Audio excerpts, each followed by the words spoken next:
So this is our second video on Philippians, and we're looking at the content now. And so we want to start off by looking at the literary context, and that's pretty easy to enumerate. Chapter 1, 1 through 2 is the introduction, followed by the main body of the letter, which is from 1 verse 3 until 4 verse 20, with the conclusion wrapping up in 4:21 through 23. And so as a letter, it will have the components of all ancient letters. It'll have a greeting, a prayer, and a thanksgiving right at the very beginning.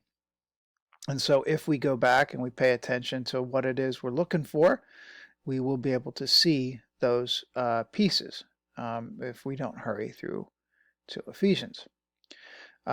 So here we go. Here is Philippians chapter 1. Here's the greeting, the address, the announcement of grace, a prayer, and a thanksgiving, right? I thank my God every time I remember you, constantly praying with joy. So here's the first, just keep that in mind. Joy occurs in this note all over the place. He's sharing in the gospel from the first day until now. I'm confident of this, that the one who began a good work in you will complete it, bring it to completion on the day of Jesus Christ. What does that mean? But that God will grant some sort of completion to the spiritual work done within a person. So this is the typical way that Paul begins his letters, and that is what we see here. So the main unit, the main part of the letter can be further divided into three sections.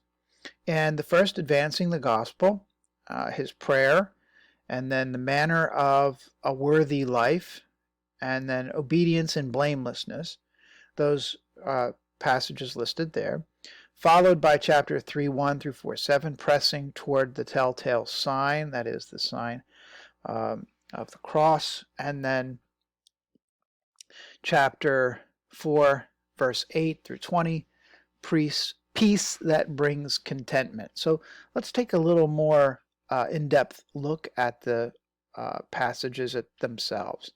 And so right here we're in this first section, and Paul is enumerating through his prayers how I love this prayer. Your love may overflow more and more with knowledge and full insight, to help you determine what is best, so that in the day of Christ you may be pure and blameless. One thing I will remark about Philippians is that it doesn't have the rancor that Galatians does. You also don't necessarily see the sharp lines drawn in opposition like you did in 2 Corinthians. And even the separation between flesh and spirit, between law and gospel and promise, these are not the primary concerns as Paul writes this letter. It's really a joyful account of his faith and the anticipation of that same joy in the spirits of the Philippians that he is writing to. So this love overflows, he's praying, and so that on the day that they would be found pure and blameless, having produced a harvest of righteousness that comes through Jesus Christ for the glory and praise of God. In Romans chapter 1, Paul states that one of his purposes is to bring about the obedience of faith among the Gentiles. Certainly that's consonant here, where Paul anticipates a pure and blameless situation for those that he writes to. Now he writes about his present circumstances, and here is where we find that he is actually imprisoned.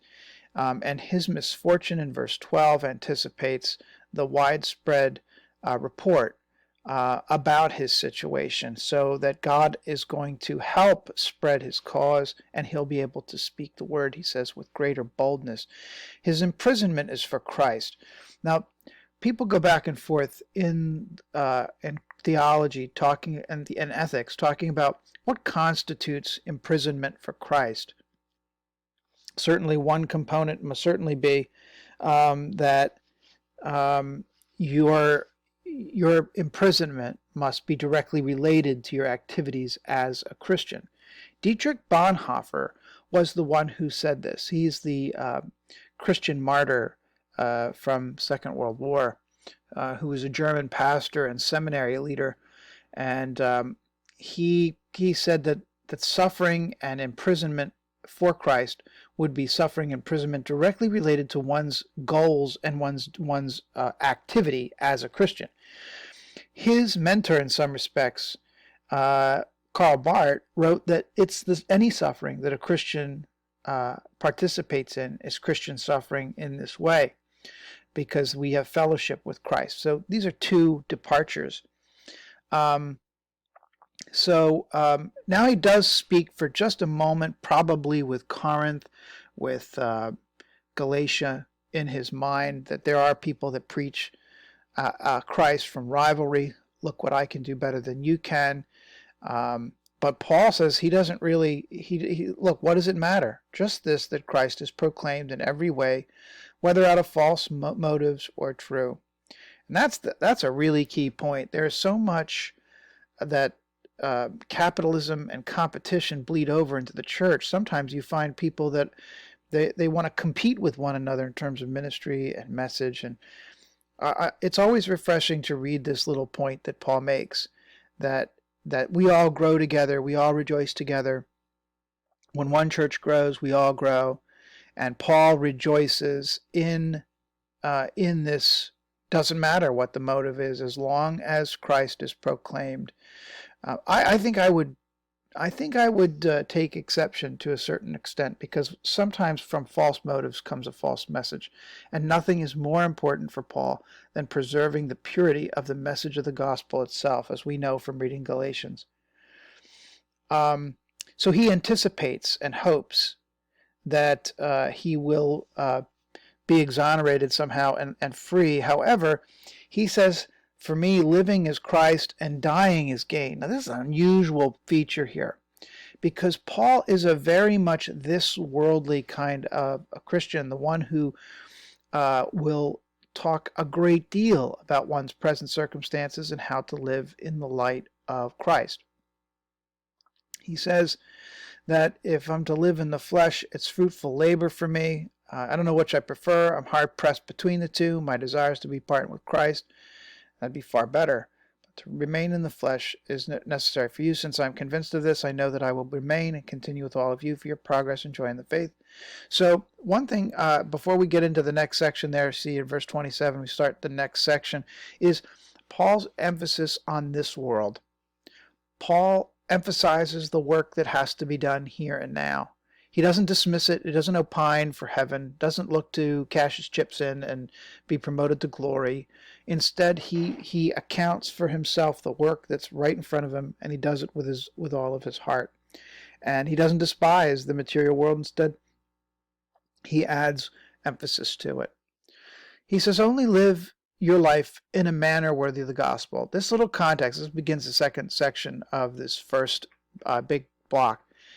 And this is important, because this living your life in a manner worthy is a phrase that describes Roman colonies. To live your life in a manner worthy is to live life in line with the expectations of the cultural and political environment. So in Philippi, when the emperor was coming to visit, everyone bought the latest style and tried to look just like the Caesar or the emperor or whoever else was coming. And so this is where I think Lydia comes into play. As a Roman colony, she would have been one to help fashion garments that would reflect Roman sensibility. So live your life in a manner worthy of the gospel of Christ, so that, and notice how it happens here, in unity, right? Firm in one spirit, striving side by side. Don't be intimidated by your opponents. And he says that he's suffering and that they may be suffering for a little, but they are to have heart. And then we get to one of the most beautiful passages in the New Testament. Now, it's interesting, these first 5 verses, if then there is any encouragement in Christ, any consolation from love, any sharing in the Spirit, any compassion and sympathy, make my joy. So here's another instantiation of the word joy. It's like the 4th or 5th time he's already said it. Make my joy be complete with the same mind, having the same love, being in full accord. Do nothing from selfish ambition or conceit, but in humility regard others as better than yourselves. So Paul is going to say, here's the word again, mind, right? Have the same mind, and then may the same mind be in you that was in Christ Jesus. And here is where he will detail what kind of mind that is. It's a self-emptying mind. You can read the text there on your screen. Jesus took the form of an obedient slave and died on a cross, and therefore God highly exalted him, so that the way up in terms of favor with God and living a worthy life is actually down, humble, humiliated, self-sacrificial, and this brings the expression of exaltation. Every tongue should confess that Jesus Christ is Lord, to the glory of God the Father. This self-emptying is very interesting because it presumes in verse 6 that Jesus was pre-existent in some way. He was in the form of God, but emptied himself. Now, there are people who go back and forth about this section in verses 6 through 11, and they describe that Paul may have culled this from another source. In other words, it's a source that's not Paul's, but that he copies it and puts it into his letter. If that's true, that's amazing. If it's not true, and if Paul composes this himself, it's amazing too. Self-sacrifice is part of the Christian faith. For those that do not esteem it, who do not embrace it, it's a telltale sign that they're far from the essence of Christianity. And so that brings about within the nature of Jesus, that his obedience to the cross brings about this exaltation from God is really interesting. And therefore, he says, not just now, but for all, obey, right? This obedience that comes by putting yourself in second, putting God and putting your neighbor in first place. God's at work, but we must be careful to do all things without murmuring, arguing, so that you may be blameless. And here's a little insight to Paul's view of spirit and his cosmology. Shine like stars in the world. It may be that, as some people, Troels Enberg Peterson, has suggested that Paul relies on a certain strand of Stoic philosophy where the spirit, that divine spark and element, courses through us, has its origin in the stars, and of course when we have finished our course and there's no more spirit, living air in us, we will ascend to that place. That's an interesting conjecture. You can back it up by looking at 1 Corinthians 15 for a little more of that kind of imagery. Epaphroditus and Timothy are helping Epaphroditus even to the point where he was so sick and nearly died, it says in verse 27.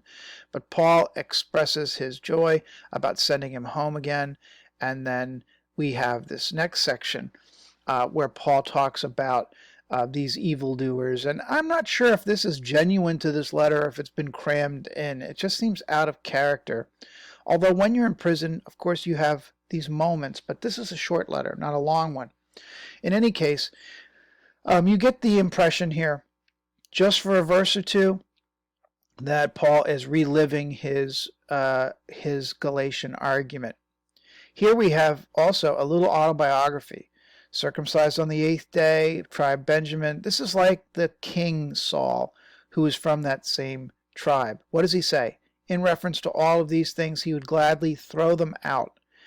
They become rubbish, all of his Jewish endeavor, in exchange for knowing Christ and the power of the resurrection and the righteousness that comes from God. And so now we get the image of pressing on towards the high call. So the athletic contest lies behind this reference and further. And finally, these last exhortations, Euodia and Syntyche, are at odds with each other, and he is encouraging his fellow Philippian believers to help them get on the same page. Whatsoever is true, honorable. This is a timely message for all of us, and rejoice the language of joy comes through. We may look at that in one more short video. Thanks for watching.